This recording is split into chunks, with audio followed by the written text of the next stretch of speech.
പ്രകാശമേ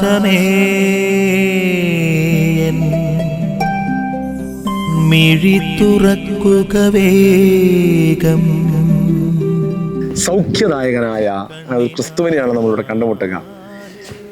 രക്തസ്രാവം അശുദ്ധിയുടെ ഭാഗമായി കരുതിയിരുന്ന ഒരു സമൂഹത്തിൽ, അതോടൊപ്പം മരണത്തിന് ശേഷം ഒരു വ്യക്തിക്ക് ജീവൻ ലഭിക്കുകയില്ല എന്നുള്ള പൊതു തത്വം, പൊതു അറിവ് സമൂഹത്തിലുള്ള ഒരു കാലയളവിൽ ജീവന്റെയും മരണത്തിന്റെയും നാഥനായി തീർന്ന ഈശോ എല്ലാ അശുദ്ധികൾക്കും അപ്പുറം രക്തസ്രാവക്കാരിക്ക് സൗഖ്യം നൽകുന്ന ഈശോ, അതായത് ഒരു ഭരണാധികാരി തൻ്റെ പ്രിയപ്പെട്ട കുഞ്ഞിന് വേണ്ടി സൗഖ്യത്തിന് വേണ്ടി പ്രാർത്ഥിക്കുമ്പോൾ അവിടെ ചെന്ന്, അതായത് മരിച്ചുപോയ വ്യക്തിയെ ഉയർപ്പിക്കുന്ന ഈശോ എന്ന് പറഞ്ഞു കഴിഞ്ഞാൽ ജീവന്റെയും മരണത്തിന്റെയും നാഥനാണ് ഞാൻ എന്നുള്ള ഒരു ഓർമ്മപ്പെടുത്തലാണ്.